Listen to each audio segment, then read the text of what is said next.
Every year, the global video game industry gathers here for one of the most important events in interactive entertainment, the Game Developers Conference, or simply GDC. For 1 week, thousands of developers, artists, programmers, producers, designers, and storytellers come together from every corner of the world.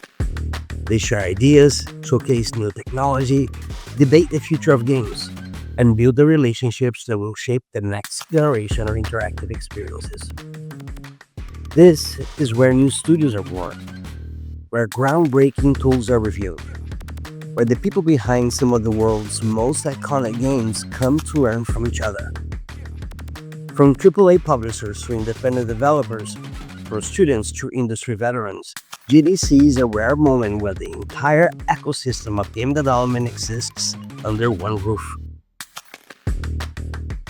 For students and creators entering the industry, this is also where you begin to understand how games are really made.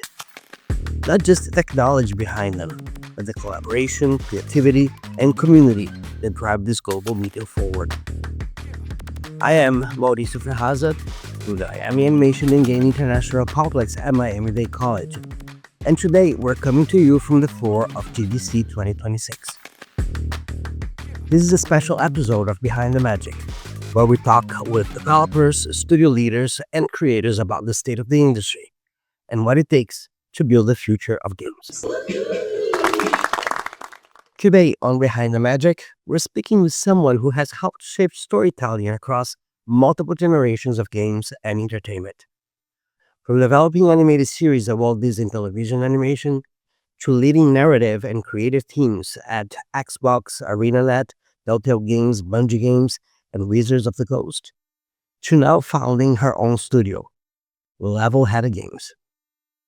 She spent more than 2 decades building teams, creating worlds, and helping define how stories are told in games. And here at GDC 2026, we're diving into the future of the industry, who's hiring, what studios are looking for, and what the next generation of creators needs to succeed. I'm Mauricio Ferrazza, coming to you from the Game Developers Conference, and this is Behind the Magic. Our guest today is Leah Hoyer. Hi, Leah. Welcome to the podcast. Hello. Hi, Leah. So, we're recording this at GDC 2026, Yeah. where thousands of developers come together every year. From your perspective, what is the overall mood of the industry right now? Bluntly, things are kind of tough right now. There have been, obviously, everyone is aware that there have been a lot of layoffs, a lot of studio closures, a lot of projects that have been shut. And so there's, I think, a lot of uncertainty. So when you come to events like this, I think people tend to be looking for, hey, are we getting close to being out of this? What are the answers? There are a lot of good discussions around that. But overall, the mood is maybe starting to be a little optimistic, but people are still worried. How do you think the industry is restructuring itself? Well, I think one of the things that we're going to probably see a rise in is smaller productions, smaller teams. I think indie studios, AA studios are the ones that are going to have the agility to respond to the changing market. It's not to say we're not going to have some of those big AAA games, and particularly well-established franchises are probably pretty good bets for studios, but it's really hard to justify the cost of 300-400 person teams to make a game for 6 or 7 years. So everything is moving a bit more towards how do we get things in players' hands sooner? How do we maybe respond to changing tastes?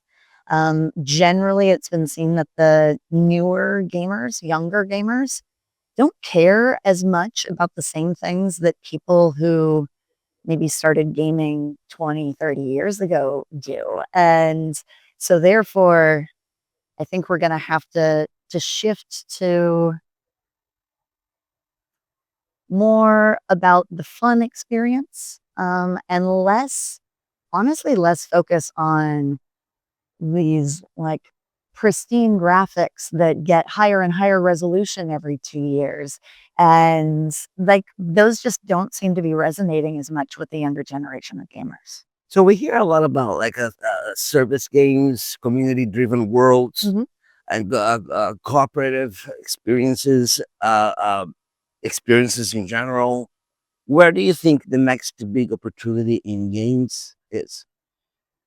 I absolutely think that leaning more into people playing together, but finding new ways to do that, I think is really important.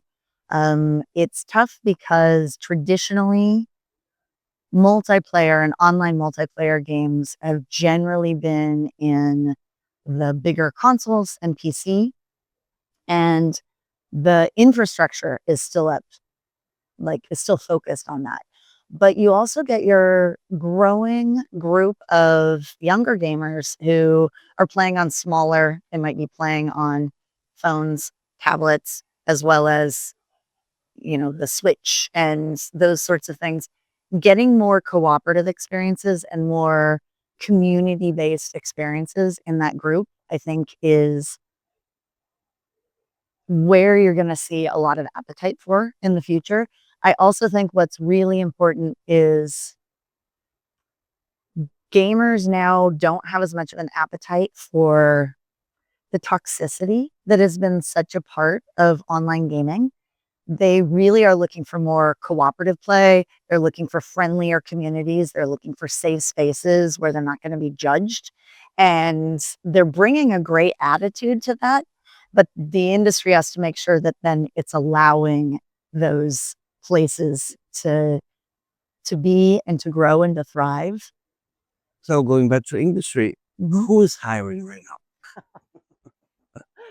Uh, Are the opportunities mostly with the AAA studios, indie studios, startups? Where's the opportunity? everyone is hiring in small amounts, right? And it's very studio by studio specific. But I do think that taking as an employee or as a person looking for their job, particularly early in career, taking a gamble on more of that startup space is probably going to give you the most opportunity. The ones that have gotten some funding and can pay, they may not pay as well as, say, an established AAA studio, but they need people and they want folks who maybe aren't as entrenched in the way things have always been done. So for people coming into the industry, the startup space is actually very interesting. What roles are most in demand? I would say just about any role that you're going to be looking at, you do want to come in and be prepared with a knowledge of AI tools. So the not to say that games should be made entirely with AI, but they are really hungry for people who are kind of AI native and understand how to get better productivity out of tools. I think there's obviously such a huge debate right now as to where do you draw the line on how you use AI. But the truth is, it's out there, it's a tool, and in many ways, it is going to make the industry more efficient. I personally don't think it will ever replace creativity. So that's the other thing that I would say people should be honing their truly creative skills. How do you think outside the box? Because if you're constantly going to AI asking for what your next mechanic is going to be, every game is going to start to look the same. And that's not going to do anything. So bringing great design is always going to be in demand. Production right now is actually quite in demand. Producers who understand how to utilize some of those tools and wrangle teams. And I would say the other area that is changing, but is still always going to be in demand is coding. And so I would say those three areas tend to be the ones most people are still hiring for. For students just graduating from animation and game development programs like Magic, what entry level roles are out there? I would say take any role that you can in a company, because once you get in and you prove yourself. So it may be an entry level role. Honestly, you might be the person answering the phones. That doesn't happen as much anymore, but people need like base level operations. So there's a lot of QA that's still needed.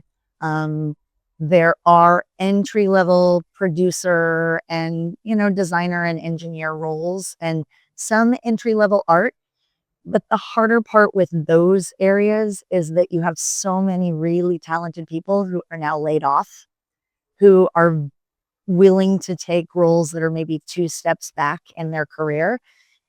So at the moment, I would say still be focusing on QA, but know that any kind of role that you can get within a company. I have never worked at a company that if you're a great employee, they're not going to try to find the next opportunity for you and keep you in that role.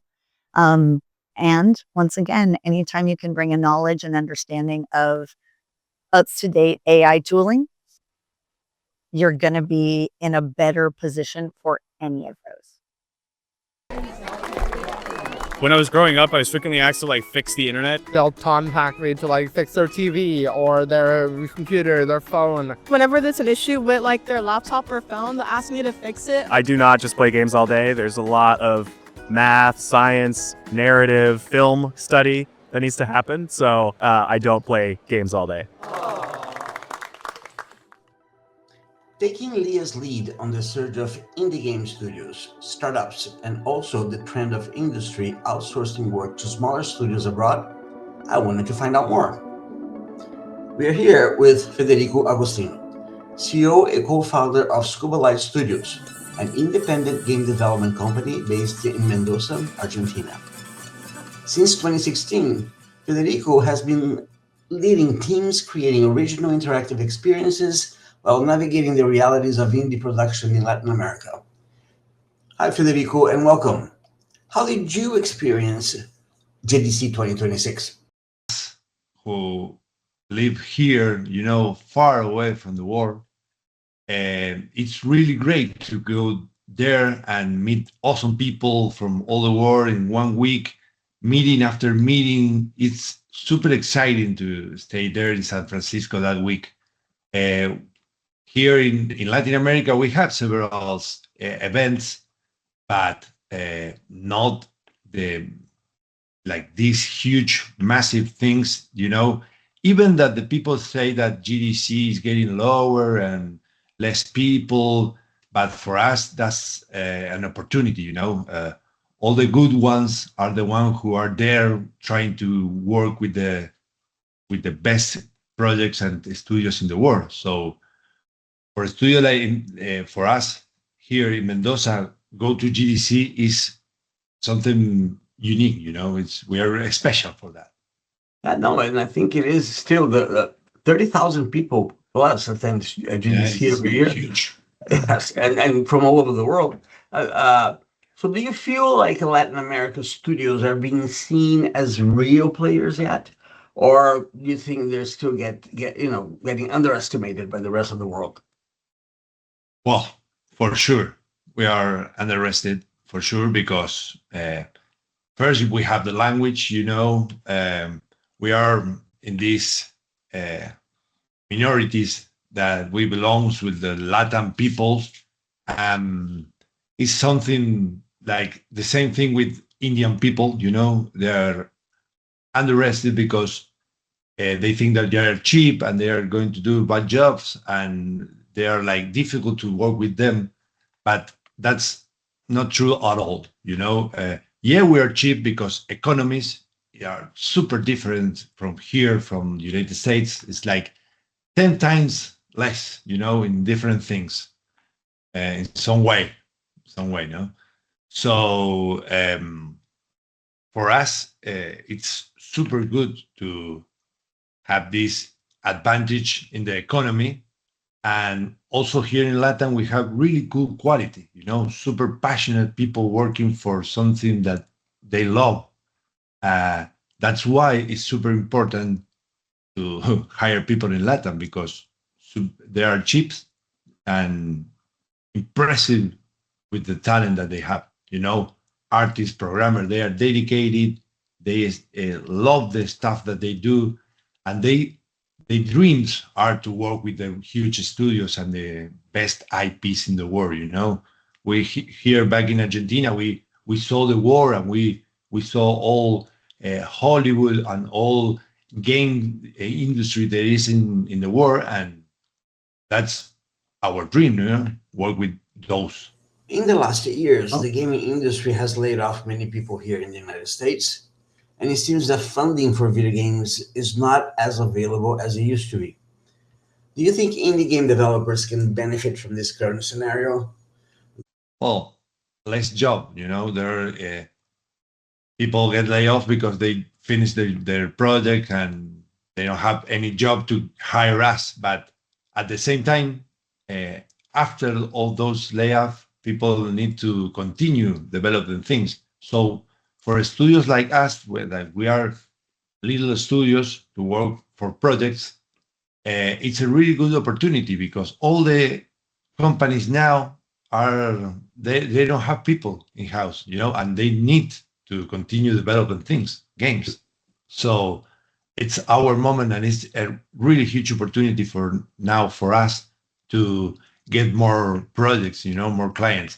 The industry, in general, they are like with less projects, I think, that I don't know 5 years ago. But now I think that it's coming the time that all they need to work in different projects. So we are there, to studios like us are in the best moment now because we are dedicated to co-development and to help other developers that they don't want to hire, and we are here and we are cheap. How do you think artificial intelligence will change the gaming industry? Will it be beneficial for indie game studios or not? Yeah, I think that the AI is great. It helped a lot, like a studio for us that we can do more stuff quickly. But at the same time, the good thing with the AI is, and the Argentinian community and talent is that, Argentinian, we are super passionate for technology, for games. And when the AI start coming here and start talking about, well, here in Argentina, there are like 1,000 of people trying to understand and trying to investigate and doing stuff and real cool tools, and a lot of investigation of that. And I think that now the AI is in one point that we can use it a lot to help us on the segment that we use for games. So now I'm surrounded by a lot of new talent programmer AI, prompt programmer AI. I don't know even how to call it. They're like prompters and they make prompts and they get these amazing tools that help us. That for example, we develop our own managed system, that we're for our data, for our financials, for our commercial things, everything we made it by our own because of these tools. So AI help us a lot to develop different kind of tools that help us to get more better games, in the terms of art and concept art and develop words, IPs and everything. It's great also. Do you think the future for studios, for indie studios, for smaller studios is original IP or to become a service, a component of Well, that's a really good question. AI allows us to improve better IPs, but at the same time, the power of the old IPs and the popular are the ones who are, the big steps in the industry are the ones. So I think that is almost the same. That there are going to be like thousands of games of the new IPs. And if you can do a really good things and you can develop and publish and marketing the thing that you need to do to get a new IP on the market, yes, I think you can do it. But for me and for studios here in Argentina, I think the co-development is the area that we are going to scale on the next. And we start to scale this area like 2 years ago. We manage some clients. We start working a lot on that side. And that's our point, our main point now at the Scubalight. We're working on that. Get better clients, more talent, that. How do you stand out? How do you make your game stand out if you Well, don't have a lot of with the services, with the co-development division. We developed our game Donkey Rumble in the last 4 years. All the funding that we get for that is because of the co-development. We sell a co-development service, and the margin of that, the profit, we invest again in our game, and that's the way that we can do the game, and that's the way that we get money. Because here in Argentina also economies and our investors are smaller. That and in games there are a few. Obviously, we are looking for help for co-publishing partners and all kind of things. But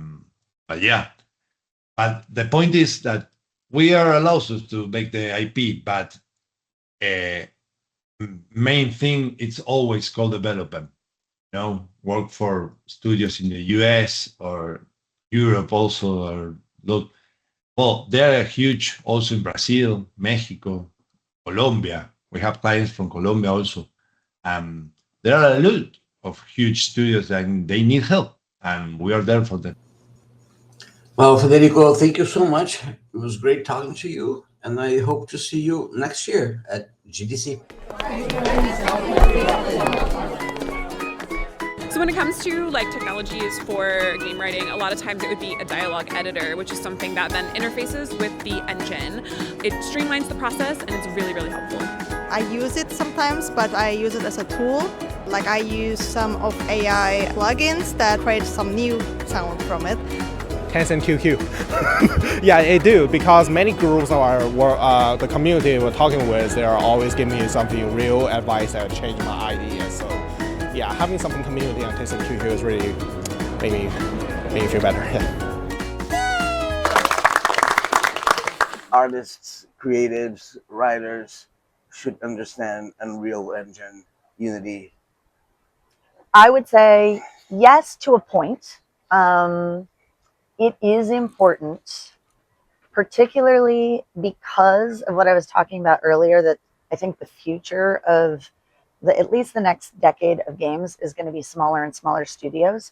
What that tends to mean is that employees tend to wear a couple more hats, and you will be so much more valuable as a narrative designer or an artist if you are also able to implement the things that you create in the engine.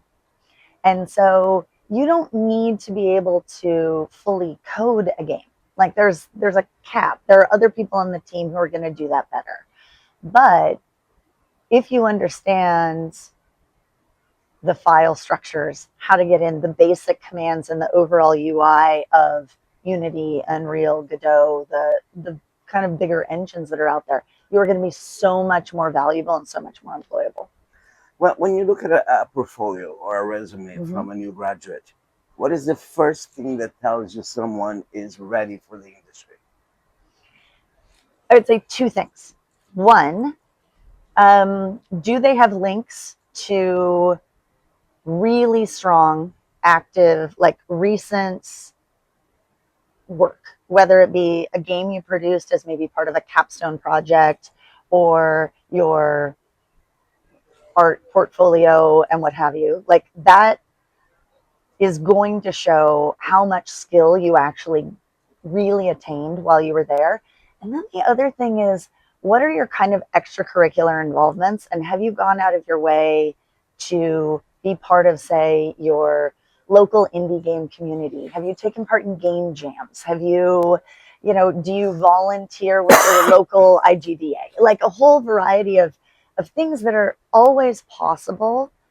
Even if you live in a fairly small area, you're able to do some of this online now. So how are you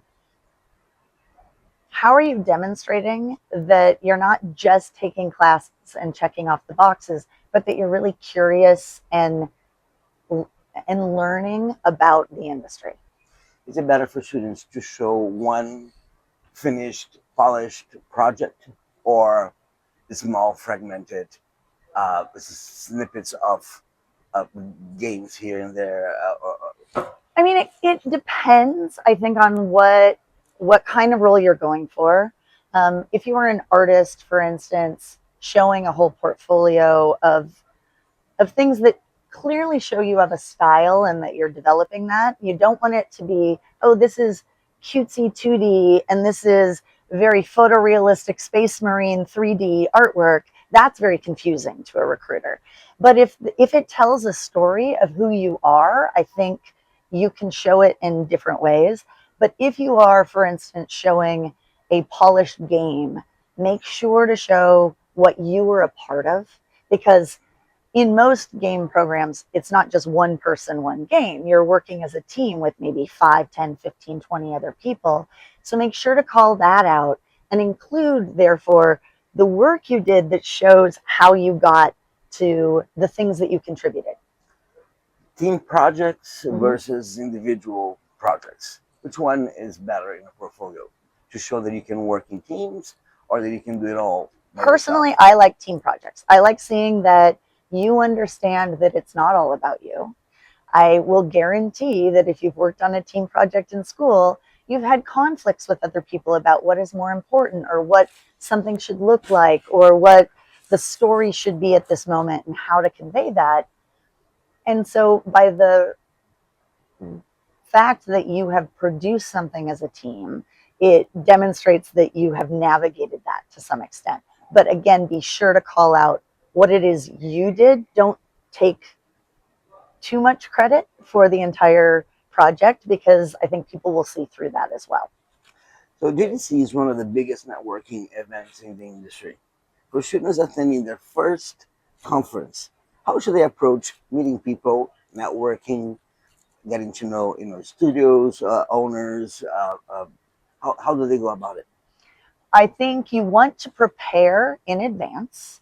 Pretty much every event like a GDC has, once people get their badge, they go into a database that is available for every other person who has a badge. And you can go and you can look and be kind of targeted about what it is that you are looking for, and absolutely reach out to them through those tools.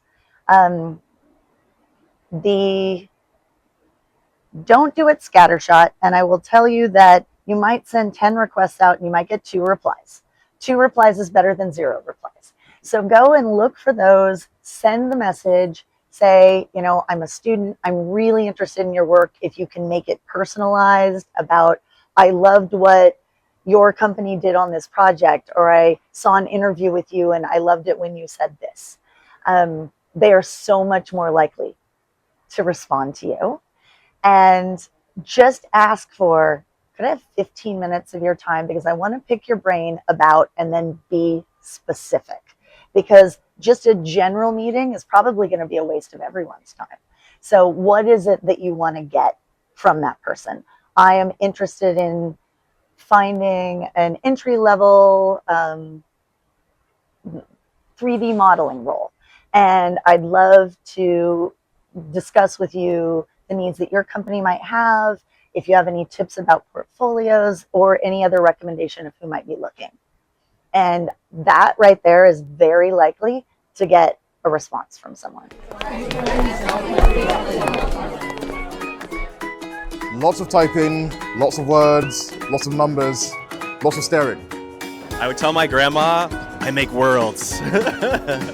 Oh, Grandma, you know that thing on your phone, the one with the blocks that fall down? You match them up in lines, right? That's what I do. Yeah, I'm gonna make money. Don't worry, we're good.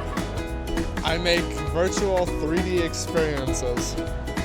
I would say that I work kind of like a calculator, but for things that show up on screens. I'm an artist. We're here with Albert Pettis, a senior partner engineer at Unity with deep experience across game development, VR, AR, and immersive platforms. He has worked on major initiatives from Xbox, mobile, VR collaboration tools, and metaverse-style environments, and has held roles at companies including Microsoft, HTC Creative Labs, and multiple startups. At Unity, he serves as a technical liaison, helping studios solve complex production challenges and adopt best practices. Over his career, he has led development teams, built scalable Unity systems across platforms, and shipped projects ranging from indie titles to enterprise immersive experiences. Albert, welcome to the GDC edition of Behind the Magic. From what you've seen so far this week at GDC, what is the overall mood of the industry right now? The mood has been, it depends on who you're talking to, right? Some are definitely, there's a lot of people looking for work because there has been a lot of layoffs, a lot of restructuring, AI is top of mind. But the mood has been, a lot of it's been business as usual as well. Like people are trying to make more games, trying to figure out what's next. And most especially, how do we integrate AI into our workflows so that it makes sense, it augments rather than replaces and all that stuff. Yeah, in the last couple of years, the industry has seen major layoffs, right? But also a surge of smaller studios, independent developers. So from what you've seen or heard or seen, what does the industry look like right now? So it's as most people would have read about it, right? It's a lot of people that are coming off school or recently graduated, or maybe anyone with under 3 years experience. They're finding it's a lot harder to find work because of AI, or that's what they're told, right? But in terms of jobs, they're there. They're just a little bit harder to find. You're not going to find recruiters looking for a lot of work or a lot of people to hire right now. But if you are very good at finding or presenting yourself, networking, the same rules apply. Even if it's in a good economy or there's a lot of jobs, you still need to be a great networker. You have to have a good resume, a great portfolio. So all that still applies. And looking ahead 5 years from now, what do you think will change the most about how games are developed? Definitely a lot of it's going to be in workflows. Because right now we are in the midst of a transformation, right? We're transforming between pure, mostly human-driven development into a human plus AI-driven development. What that looks like, we all are kind of trying to figure that out. But currently what we're seeing is that AI has gotten to a point where it's actually able to do things that maybe a game developer doesn't want to do, right? If a game developer wants to really focus on the fun stuff, right? Creating the game, the balance, the fun factor that AI wouldn't really understand or be good at, then there's that. And then they'll use AI to kind of work on things like the back end or building things or automation, testing, things that are very time consuming but just as critical, but doesn't require a lot of creativity. And extrapolating from now to 5 years from now, I think more and more of that will happen. Obviously, there's going to be more disruptions in the industry. The tools that we use is going to be more agentic focused. What that means is that it's not just humans working in like a game engine like Unity or Unreal. It will be a lot of AI agents working side by side, in checking in code, writing code, or even doing prototypes, and sad to say, it might be replacing a lot of different jobs in the games industry. It's really that much of a change, kind of like an industrial revolution, but software on the software side, which also means that a solo developer will have more power or more resources at their hands to create the game that they want. So as much as it's kind of doom and gloom in terms of like, oh man, they're gonna replace my jobs, it's actually empowering a lot of indie developers, solo developers to actually make bigger games or more complex games because it frees them from all the other tasks they have to do. So, how important is it today for a candidate to understand game engines like Unity or Unreal deeply rather than just yeah. the basic level? It's always going to be important, right? Because currently, right now, if you are even working with AI or without AI, you still need to understand how the engine works, what makes the engine efficient. So, for example, on Unity, like on the mobile side, like you cannot treat like mobile development the same as console development because it's a different screen, there's battery, there's different capabilities of the device, understanding which engine works best, right? For example, Unreal with high fidelity graphics is usually not a good matchup for a mobile device, right? Because there's battery, because the point of Unreal or a lot of the games made on Unreal, they're going for visual fidelity, and that goes against the battery and thermals on a mobile device, which is very critical. Where on the other side, on the Unity front, it's more stylized graphics that lend better to mobile, right? Because they don't require as many resources. You can have thermal management. So understanding what tool best to use is super important. And it doesn't matter, right? Like 5 years from now, there could be like 5 other engines or a whole different set of tools. Being able to learn deeply what each tool does and what they're doing well is super important. And maybe you don't need to spend as much time in terms of learning it because you have AI. And the learning part is actually pretty straightforward, but it's like, how do I implement this? What I learned, how do I put that into use? I think, and that's where the AI part kind of helps us because then the AI already knows how to do it and you can interface with the AI to help you implement that. But you won't be as effective if you do not understand what you're building for, what you're building with, and why you're even building it, right? So the having a context or having a grasp of the architecture, the whole picture is even more important now than it used to be. Okay, so what technical skills do you think are becoming most valuable right now? So on the engineering front, you're still the same basics, right? You still need to understand memory management. You need to understand, your data structures, your logic. None of these have changed because these are very foundational pieces to what an engineer is and what they do. And many cases you'll find a time where AI won't be able to solve it, or an AI might be going the wrong direction, and you have to steer it. So having strong understanding of that, and maybe one language, right? So that you actually understand and write in a code that, when you read code, it's easier to read code when you write in code, right?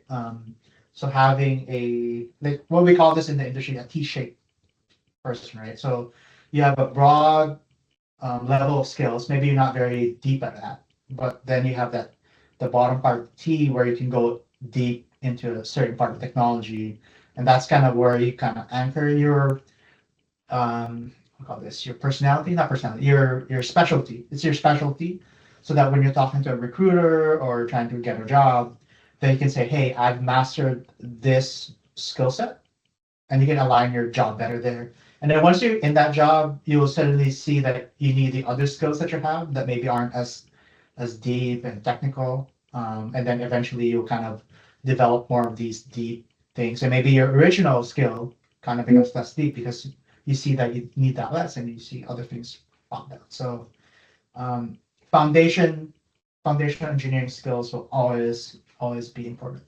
no matter what the job is. And do you see a particular skill that is being most valued right now? I mean, based on what you just explained. Anything that if you're technical, then you definitely have more value. For example, right, if you're just an artist versus a technical artist, although these are very different, right? When you say technical artist, you're an artist that writes shaders, you're an artist that can debug or make the models, and maybe at some point you're an artist as well, versus maybe someone who's purely an artist. Maybe they're really good at composition, the traditional art, the sketching, composition, all that stuff.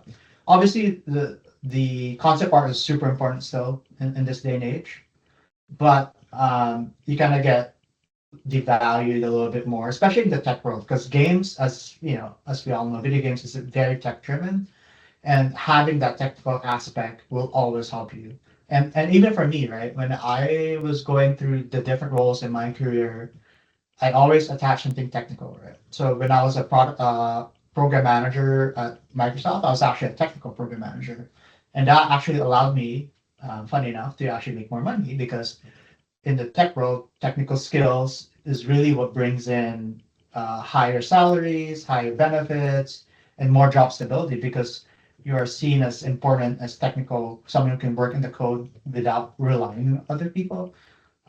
Even to a sense where if you are a designer, a coder, audio person, you become more of what we call the unicorn, right? Where you're kind of that rare person that can do everything, which is very highly valued because then you can do a lot of things in a very quick manner. But now it's kind of interesting because I say unicorn, but AI is enabling more unicorns now because I, for example, can augment skills that I never was able to pick up or never got around to, or maybe I wasn't even interested in understanding certain technologies. And not that I'm not interested in understanding, but I don't have time to learn the intricacies of implementing them. But I understand where to use them, what to use them, or the where, why, how part of using that technology. With AI now, I can implement the actual implementation through the AI, but I still understand the high level stuff. So I know there's a lot of AI talk here, but that's kind of like where the whole industry is going. Is like if you're not using AI at this point in time, you are losing a lot of abilities and marketability, right? Obviously, don't just completely rely on it. You need to be smart as well. You need to understand things. But AI is there to really multiply what you can do. So you've worked at Microsoft, HTC Vive, Unity. Yep. Is that correct? Yes. But something I didn't know, you've also built more than 20 indie games yourself? Yeah. Oh, okay. I didn't know that, Albert. Yeah, I love making games because it's so indie games is a great way for anyone listening here who's a student or maybe trying to get into industry. Building your own games is one of the best ways to build a portfolio because you can understand the whole pipeline from writing your first code all the way to shipping it to an app store. And people are surprised like how much work it is to ship something in the app store because you have to understand business, even the Apple store, right? You have to understand your UPI. You have to be a business person. You have to go through their technical certification. You have to understand requirements.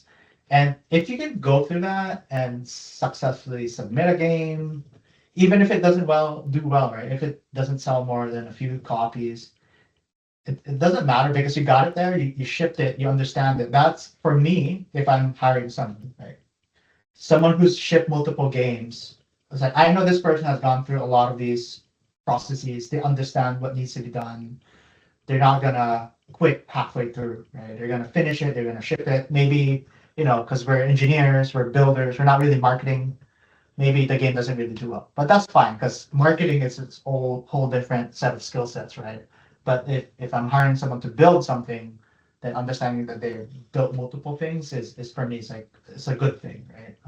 Especially if you're trying to get experience and people don't want to hire you because they don't want to, take the risk, then you kind of reduce the risk. And that's the crux of everything. Like what years of experience typically means is that, okay, this person has seen a lot, they know how to de-risk things, and my risk as an employer is a lot lower typically, right? Obviously, there's always caveats and outliers, that someone who's done this many times or has seen more of these things happen are less likely to repeat these mistakes. So that's kind of where it is.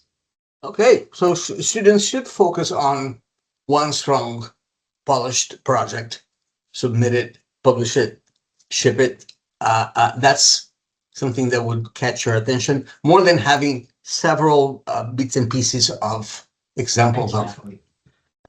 And the most important part is to be able to talk about it, to be able to communicate to an employer what they've done, right? How they did it, and be proud of it, right? Because a lot of times, like when you're making a game, like, man, this sucks. I'm not that good. Like, imposter syndrome, right? But if you're proud of your work, you have that smile when you talk about it. Like you get excited, like genuinely excited, right? People understand what genuine enthusiasm. Because at the end of the day, games are an art, right? It's an art form that uses a lot of technology, but it is an art form. And if you're in there working on it because of joy, because you love what you do, that's great. That's an extra thing that people like. And we're talking to some other people, who are hiring, they love making games usually, right? I would hope so. And that's something you can connect with, like the love of games and how people make games. So it's actually pretty easy because we're passionate about games. Right? There's a reason we're in the game industry. If we all want to make more money, if we would just work in other industries, but the game industry, a lot of the value we get as individuals is actually making a game that makes people feel a certain way. So, and it's funny because most programmers, developers, they're very shy individuals, right?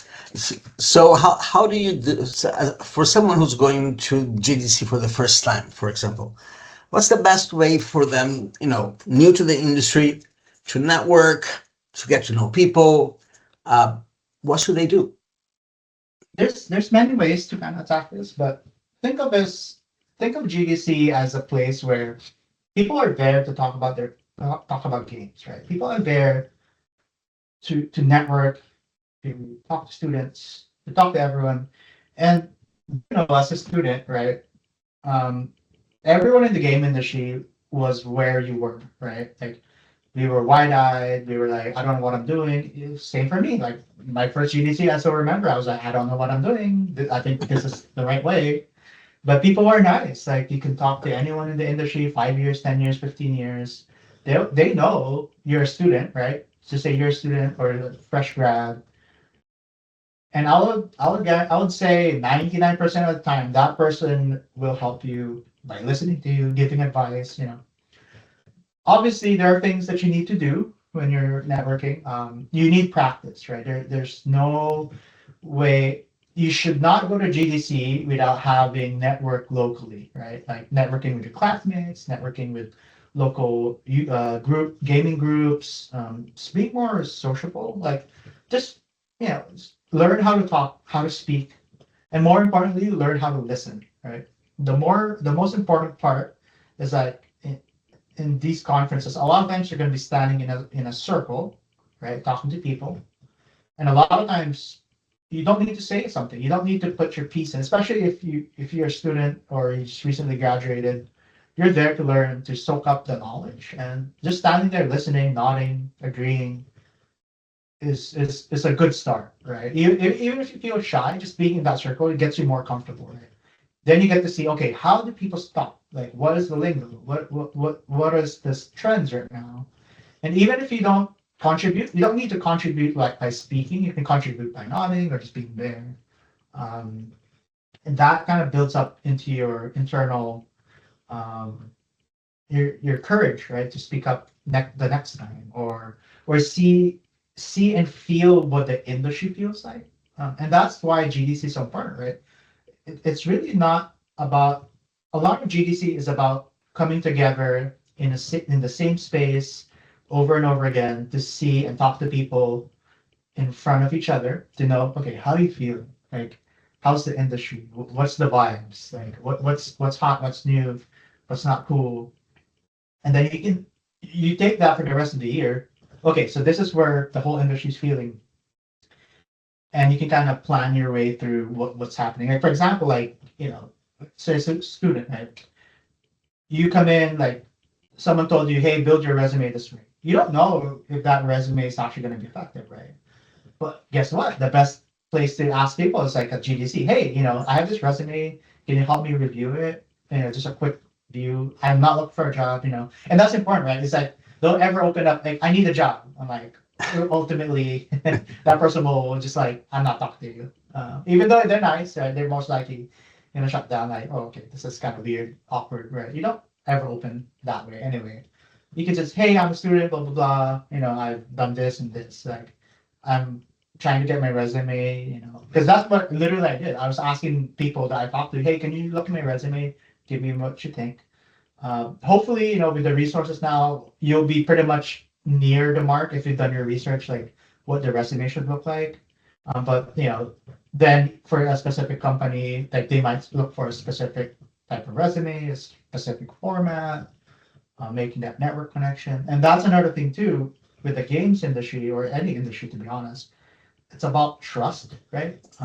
I've gotten a lot of gigs, a lot of work from people who trust me.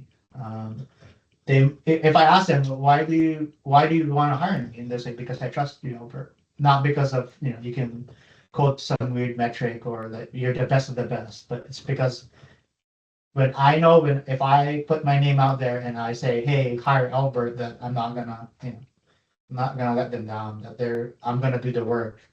And that's enough. Even though it's not the best work, right? You don't always have to do the best work because that's kind of tiring and not really natural. But being that person who can consistently give a certain level of work that people can be proud of and know that, hey, this person's been delivering consistently with high quality, they will be good for our team or for this project.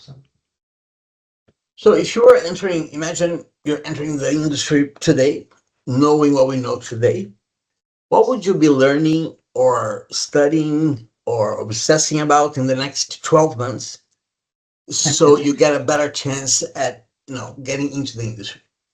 What would you be? It's basically so basically it's what I'm doing right now. So I am somewhat obsessed right now with agentic AI because it is the workflow that is here that if you understand how to use it, you understand how to make your life easier by making you faster, by making you a 10x engineer, then that's kind of something I would kind of concentrate on.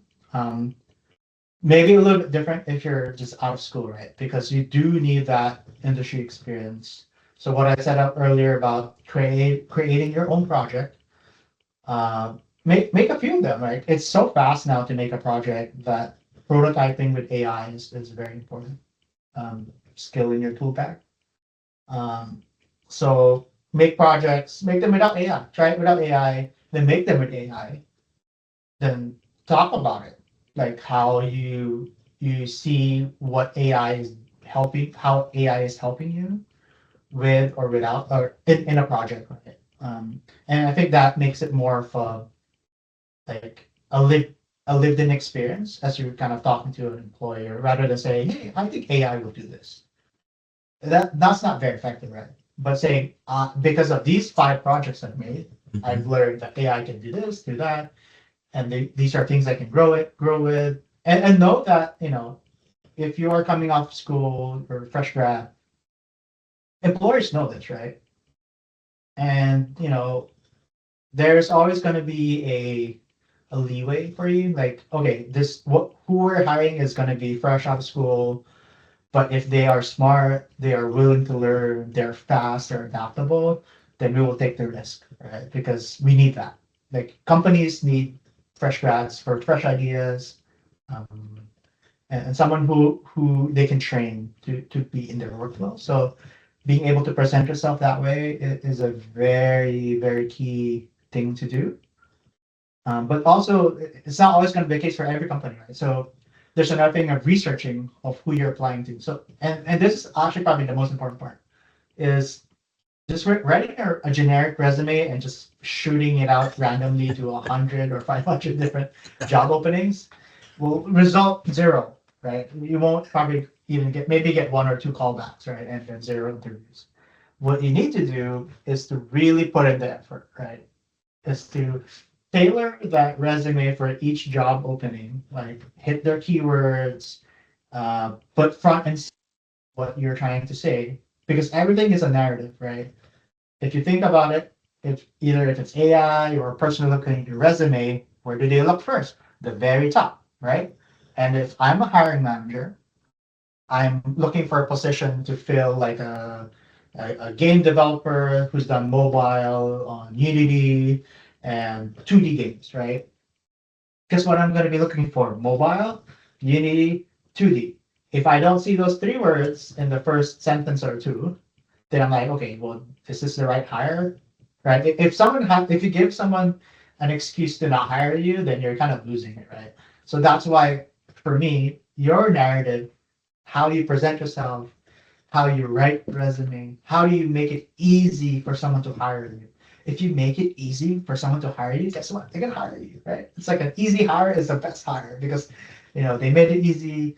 You got hired, you did the job, and they look good, you look good, everyone gets paid, everyone's happy, right? So that is the most important part is really making it easy for someone to hire you. If you can understand that, then all your actions you take will kind of flow towards that. All right. Well, thank you so much, Robert. This was great. You're welcome. Thank you, Mauricio. I'm a little bit of an empath. I always root for like the underdog, so I would say indie games, just because I feel like some of them have the potential. Indie games, definitely. There's a lot more soul put into them. Probably AAA. Probably just safer bet. You get a ton more indie games out with like a smaller budget. Indie games have to be good in order to be successful, so they prove themselves in that way. I'd love to spread some of that money around to indie developers. I think there's a lot of really cool and colorful ideas hampered by a lack of resources. Do you think LinkedIn and online communities are becoming more important than traditional job applications? Yes. Just sending in right now, especially with the state of the industry, just sending your resume in through the normal channels on like Blizzard's website, I guarantee you they are getting at least 500 other resumes. There is a small chance that either the people or the AI bots that any company has might see your resume and move it to the top, but particularly early in career, the thing you want to do is get a warm introduction to the recruiting team or to someone within the company. And by that, it is, okay, I'm connected with Leah on LinkedIn, and Leah knows 5 people at Blizzard. Maybe I can reach out to her and she will know someone that she can forward my resume to. That will 100-fold, and I'm not exaggerating, give your resume a chance to actually be seen by people. Do internships still play a role in getting hired? Huge. So be looking for internships very early. Try to do it every year that you might be in a program. And most companies now start looking for their summer interns in the fall. So it's like 9-10 months in advance of when you might show up. So don't put it off and think that 2 months before the end of the school year, you're going to find your perfect internship. Smaller companies, probably like startups or our company, for instance, we almost always have 1 intern. We might have a couple this summer. We have a bit more flexibility there. But then the thing that becomes more important is being very aware of what that company is doing. Set yourself apart, be a fan, be on their social media, be interacting with them. If they have play tests, join in. Like, you have to do a lot of work to show that you are the right fit for them. And a lot of that is just showing that they're the right fit for you. They make the kind of games that you're excited about. They're doing things that you're excited about. And the bar for an internship is significantly lower, but that gives you that opportunity to get in and to prove yourself and then hopefully get that job offer at the end of that stint. So, narrative design is a career many students are curious about. How does someone actually get into or get hired as a game writer or a narrative designer? It is tough right now, for sure, but it's tough for everything. So the biggest thing I will say for anything you want to do is you should be creating. If you want to be an artist, if you want to be a designer, you want to be a coder, you want to be a narrative, you want to do audio, do it. Like everyone has the tools, and maybe you're in a school program where it's almost forcing you to do it because it's a requirement, but then do it more. Do it when you're at home. For narrative, something I always recommend to people is there is a totally free, really easy to learn online tool called Twine. And what it is it's a basically branching narrative writing tool. And then you just go through and you can play basically a text adventure. You can make this, you don't need to make it very long. In fact, it's more likely to be played by people if it only takes 5 to 7 minutes to get through a playthrough. But make one of those every month at least. Like, just keep doing it. Have a portfolio, because I will also guarantee the first Twine you make is not going to be anywhere near as good as the 7th Twine you make. You have to practice it and you have to keep doing it, and that gives you a body of work. The other things, just like anything else, be looking for those companies that do those things well. Try to find a mentor or a sponsor within those companies. They might not even be able to hire you, but if you know someone who does narrative and does it well, reach out to them and ask if you can, get them to review some of your work. Ask them if, you might be able to ask them some questions or check in with them on a quarterly basis. Make those connections, because just like anything else, that's what's doing it. But if you're not actually making interactive narrative, no one is going to hire you to make interactive narrative. So just start doing it. And Twine's a great way to get started.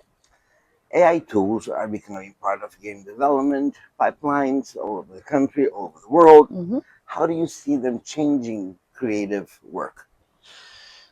I think the companies that believe that AI can take over the core creative duties, I think, are pretty doomed to fail. I think the biggest reason is you will actually hear statements out of Silicon Valley, as an example, that is, within 5 years, AI is going to allow every single person to make their own AAA size video game. Like, I've literally seen this in print. The moment everyone can do something, it's just the law of economics that society stops valuing it. Because what will happen is a lot of those will be making the same kinds of games, the same, innovation will generally stop in that way. So I think what you want to use AI for, what the smart companies are doing, are finding ways to streamline the process and get rid of the kind of repetitive, almost grunt work side of things, but using it as a tool to uplift your creative. And how can you better show the ideas that are in your brain, and how can you get to them faster? I think, Magic is a school that also has a large animation program. And to me, it's really similar when you think back to the fact that people used to ink and paint cells. And then once the Xerox machine came out and you didn't have to do that anymore, and there were people who were up in arms about the fact that those roles were going away. Well, the truth is if another person or a machine can do your role, but faster, cheaper, whatever, that is kind of an inevitability. And then once that happened, you still had cells, and pretty soon even if you were just doing 2D, it was all just done in computer anyway. And so cells didn't matter. Like, things move forward. But that didn't take away the core creative expression of like a Walt Disney animated feature film, right? There were still amazing animators doing all the pencil drawings and bringing real life to something. And so just because there's a technological innovation that streamlines the process, people used to hate Photoshop. They thought it was the devil. And you're like, now it's an everyday tool. AI will become an everyday tool, but it will not replace ingenuity, creativity, and heart. It can write a story, but it's not going to write a very surprising, great story. We are always going to do that better. So lean in to the human side of what makes video games, animation, all of that, what makes it art and what makes it compelling to people. Like the emotional side will always be something that we will do better than machines. What skills do you think students graduating the next 5 years will need to have that they weren't required before? More technological knowledge, certainly, like I said before, the knowledge of some AI tools, and not being afraid of it, understanding how it can simplify your life, but not take over your creative ideas. And I think the thing that we are actually more in danger of losing is those kind of critical thinking skills and the ability to actually push your own creative and to go back and rework it and understand, like, that is a process that will never go away. The first draft of anything that you come up with is probably not that amazing, so keep working through it. And so it's weird because I actually think that that has always been something that is required, but because of the technology that exists in a large part in our school system, and because like we had a couple years in our schooling that was interrupted by COVID, there were all sorts of things that got us more dependent in many ways on technology to maybe mask over some of those things that, oh my goodness, if you don't have the critical thinking skills, the people skills, like, I realize this is sort of not answering your question because those are things that have always been there. I just think we are most at risk of losing that as the technology around communicating with each other and around getting your information, around analyzing that information, starts to kind of try to do all of that for us. And you are only going to make really innovative things if you can look at projects and critically examine what is wrong with it. So yeah, know the technology, but don't lose sight of the basics. So today you have your own studio, Level Headed Games, and you're launching a new game. Tell us about this new game. It's called Wimpact. We're really excited. We're starting to run public online playtests on Steam. So it's Wimpact, Wimpact. You can also follow us on Discord, follow our Steam, or any kind of, we're on TikTok and YouTube. So you can find more about it. But it's a cooperative online arena that is basically an egg hunt to the most extreme. So you and your friends can run around trying to gather as many of these things, and your ability to get to the harder to reach things is based on your collection of adorable creatures called whims. So you go out, you rescue them, you raise them up, you maybe give them things to wear and things to play with, you give them a home, and the stronger they get, the better you play. So we always say the more you care, the better you play. And we'd love to have more people come and help us get across the finish line by playtesting, giving us good feedback, helping us break stuff so we can fix it. We'd love to have you. So you came from, fairly big studios, Tokyo Games, ArenaNet, Xbox, and now having your own studio. What were the struggles? So many struggles. I think the biggest thing is, when you're in a large company, you have entire departments that handle things like marketing, that handle things like HR, or just business operations, the technology. There's an IT department when your computer breaks down. And now there's like 6 of us, and I have to be half of those departments. I'm our finance group, I'm our HR group, I'm our marketing group. And I love teamwork. I really love working in groups of people where other people are experts in something, and I know that I can trust them to be able to handle it. And there's a learning curve really of just, you have to understand how all these things come together. And I will say I've never learned as much in my professional career, maybe other than my first couple years in a 2-3 year time span as I have running my own studio. So it's been great. I would do it again, but it is not easy. So when you had this project, what kind of professionals, who did you look for to hire? Who did you hire? Yeah, so our team, when we started the company, our team was just a few people. It was 2 engineers, myself, and another sort of designer. And over time, a couple of those people, because when you're an indie studio, like, you didn't really have money to pay people very much. Some of them, for life reasons, had to separate off and take a higher paying job. And totally happy to support that they did that, but then we needed to fill that in. And I'd say the biggest things we hired first were another engineer, 2 artists that both had the ability to implement.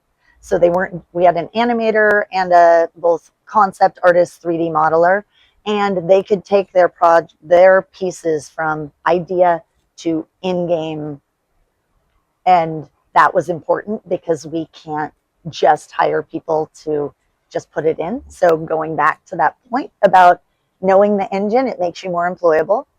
And a technical artist and a producer. So we had a team of about 8 people, and that is kind of grown and shrunk as we need to have people, because sometimes we'd bring someone on knowing that they'd only be there for 3 months to help us get a certain thing done. And they do that contract, and then maybe we will hire them again for another 3 months when we're at a new phase. And where can we find your game? Where can students test your game? Where can we find it? Yep, the best place to go is 2 places. Steam, just look up Wimpact, WHIMPACT. And if you search that in, it'll pop right back up, and you can request to be part of our playtest from our Steam page. And we'll let you in, and we're going to have we actually have a live one now, but we're going to have another one. Depending on when this goes out, we will have one around sort of the Easter time. Because like I said, we're an egg hunt on steroids, so we're going to do one around that. And you can also join our Discord. And it's the Wimpact Discord. If you just search for us, it's a great way to stay up to date on all the things that we're doing. Well, thank you so much. Thank you. And I wish you all the luck, all the best with your Thank game. you so much. Thanks, Mauricio.